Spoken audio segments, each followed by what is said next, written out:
Bharatiya Janata party और महायुति गठबंधन ने महाराष्ट्र की जनता को महादुखी किया है और जो स्मारक और प्रतिमा में घपले घोटाले देखे, यहाँ पर जो मैंने सड़कें देखी हैं, महाराष्ट्र में भ्रष्टाचार नहीं महाभ्रष्टाचार चल रहा है। इन सब का जवाब इस बार जनता देने जा रही है और महाराष्ट्र की सरकार, महायुति की सरकार, ये जनता के चुने हुए वोटों से सरकार नहीं बनी है। ये हत्याई हुई सरकार है। दबाव बना के, खोखा दे करके और लोगों को डरा करके सरकार बनी है। लोगों की जांच करके, लोगों को डरा करके, खोखा दे करके ये सरकार इन्होंने बनाई है। महाराष्ट्र की सरकार तो जाएगी जाएगी बीजेपी की, महाराष्ट्र के साथ दिल्ली की सरकार भी नहीं बचेगी। दिल्ली की सरकार भी जाने का काम होगा, क्योंकि दिल्ली की भी सरकार पूरे सहयोग और समर्थन वाली सरकार नहीं है। इसलिए महाराष्ट्र का ऐतिहासिक चुनाव होने जा रहा है।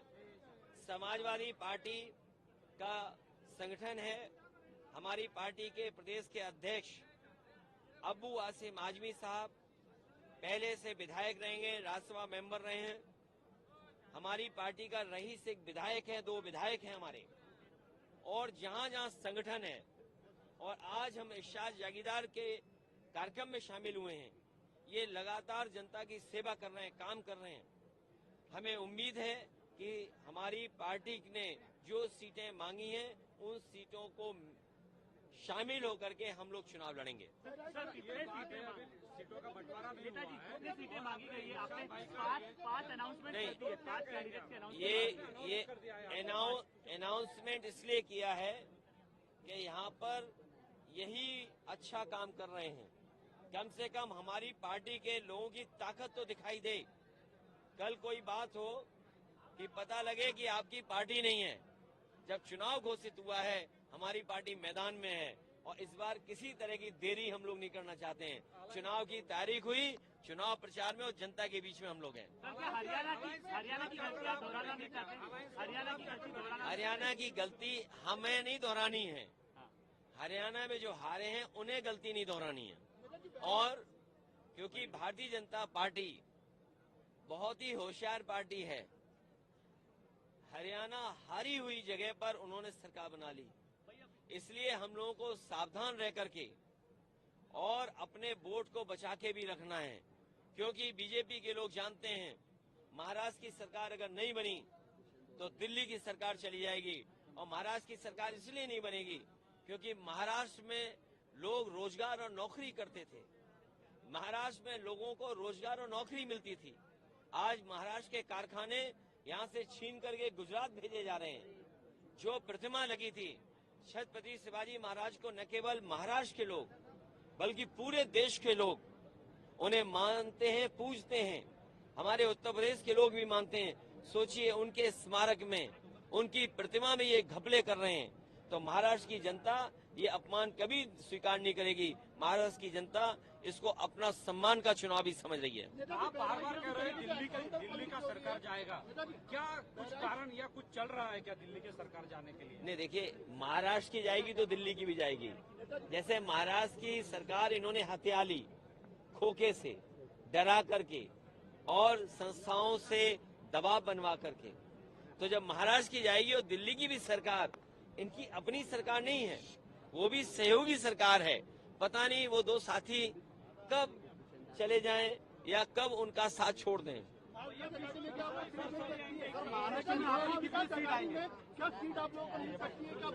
महाविकास आघाड़ी में एमवीए में समाजवादी पार्टी ने 12 सीटें मांगी हैं।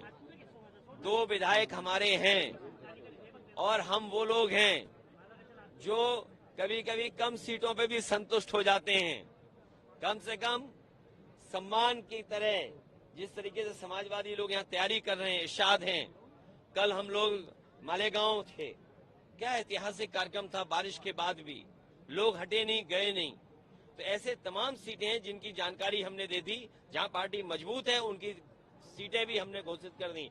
और एक बात मैं बताना चाहता हूं, मुझे तो ये बताया जाता था कि सबसे अच्छी सड़क महाराष्ट्र की है। कल मैं मालेगांव से लेकर के धुलिया आपके शहर तक आया हूं, मैं गड्ढे नहीं गिन पाया। ये टोल इसीलिए लेते हैं, लगता गड्ढा भरने के लिए, लेकिन उस टोल से गड्ढा नहीं भरा जाता। आपकी जेब से पैसा निकाल करके ये अपनी जेब में रख ले रहे हैं, और उसका परिणाम ये है कि सड़कों पे गड्ढे हैं। हमारे यहाँ उत्तर प्रदेश में जो सड़कें बनी हैं उसमें आप हवाई जहाज उतार सकते हैं। और जिस समय समाजवादी लोगों ने सुकोई, मिराज और हरक्यूलिस सड़क पे उतारा था, उसी समय देश के प्रधानमंत्री जी, देश के सड़क मंत्री ने ये कहा था कि हम ऐसी 30 हाईवे बनाएंगे जिन पर हवाई जहाज उतर सकता है। बताओ, यहाँ के तो सड़क मंत्री हैं, क्या आपके धुले और मालेगांव के बीच में हवाई जहाज उतर सकता है? नहीं। गड्ढे से बच जाओ, तभी कुछ हो पाएगा। सर क्या अखिलेश यादव जी को लीडरशिप भूमिका में देखेंगे महाराष्ट्र में? लीडरशिप भूमिका में देखिए, समाजवादी पार्टी का संगठन है। देखिए, हमारी पार्टी का लक्ष्य है कि हमारा जनाधार बढ़े और बीजेपी को हरा लें। और बीजेपी को हराने के, इसलिए बीजेपी को हराना जरूरी है क्योंकि हमारे देश की जो संस्कृति है वो मिली जुली संस्कृति है। हमने सबको अपनाया है, उन्होंने हमें अपनाया है। जो लोग यहाँ आए, उस भारत भूमि पर जो लोग आए उन्हें अपना लिया, हमने उन्हें अपमान लिया। और ये अरे रुक जाओ भाई, ये जो जगह है महाराष्ट्र, इसी से नारा दिया था क्विट इंडिया। इसी महाराष्ट्र ने, बाल गंगाधर तिलक जी ने गांधी जी को बुला करके देश की लड़ाई को आगे बढ़ाने का काम किया था। तो महाराष्ट्र का संदेश देश की राजनीति को बदलने वाला संदेश होगा। ये महाराष्ट्र का ऐतिहासिक चुनाव है और हमारे यहाँ पर प्रत्याशी इरशाद भाई हैं। सर ओबीसी के जनगणना के बारे में देखिए, ओबीसी की जनगणना के बारे में आपने कहा, मैंने ये कहा, मोदी जी ऐसा कहते हैं कि ओबीसी की जाति ने जनगणना के साथ साथ मुस्लिम धर्मियों में भी जाति के आधार पर चर्चा क्यों नहीं करती विरोधी पक्ष के? देखिए, आपके पार्टी और इंडिया अलायंस के बारे में क्या कहेंगे? देखिए, बाबा साहब भीमराव अम्बेडकर जी का बनाया हुआ संविधान और संविधान के तहत जो आरक्षण है, वो आरक्षण हमारा धर्म के आधार पर नहीं है, आरक्षण हमारा जाति के आधार पर है। जो सामाजिक न्याय की लड़ाई महाराष्ट्र से उठी थी और आज नई लड़ाई उठी है, न जाने किस समय पे ज्योतिबा फूले या साहू जी महाराज से लेकर के तमाम महापुरुषों ने यहाँ सामाजिक न्याय की लड़ाई लड़ी है। और सामाजिक न्याय के लिए, आरक्षण के लिए जाति जनगणना होनी चाहिए। इसलिए आप प्राइम मिनिस्टर के चक्कर मत पड़िए। प्राइम मिनिस्टर ये नहीं जानते। एक मिनट जाओ, ए भाई, तेरा इस सवाल का जवाब दे रहा हूँ। प्राइम मिनिस्टर ये नहीं जानते हैं। प्राइम मिनिस्टर संविधान पढ़ें, प्राइम मिनिस्टर संविधान का वो चीज देखें जिसमें कहा गया कि आरक्षण जाति के हिसाब से, धर्म के आधार पर नहीं है। हम सामाजिक न्याय की लड़ाई लड़ रहे हैं, सामाजिक न्याय के लिए जाति रहना जरूरी है। इसलिए एक मिनट, अरे भाई तुम नहीं पढ़े लिखे हो, नहीं पढ़े ना। धर्म के आधार पर आरक्षण नहीं है, जाति के आधार पर आरक्षण है।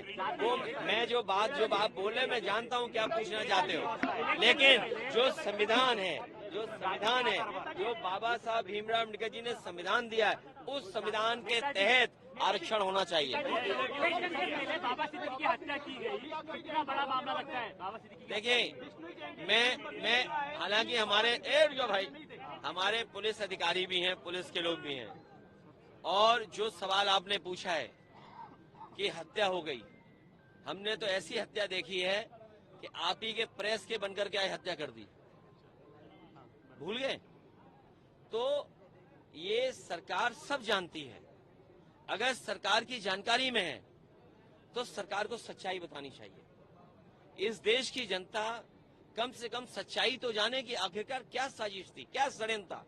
आप केवल महाराष्ट्र में एक मंत्री की हत्या हो जाए तब हो जाए हत्या, जब उसके पास किसी कैटेगरी की सिक्योरिटी है, वाई कैटेगरी, एक्स कैटेगरी, ये Y+ की कैटेगरी सिक्योरिटी होने के बाद हत्या हो जाए, और फिर किस पे आरोप लग रहा है।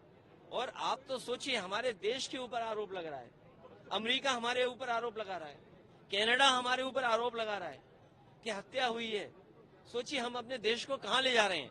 और आज भुखमरी के आंकड़े आए हैं, जो 5 देश हैं उसमें सबसे ऊपर भारत है। और सुनने में आ रहा है कि हमारे पड़ोसी देशों से भी हम गए बीते हो गए, हम ज्यादा भूखे हो गए।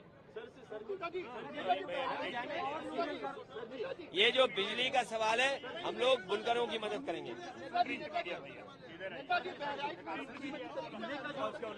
बहराइच में हत्या हुई है, वो इनकाउंटर नहीं है। ये सरकार हत्या करती है अपनी नाकामी छिपाने के लिए।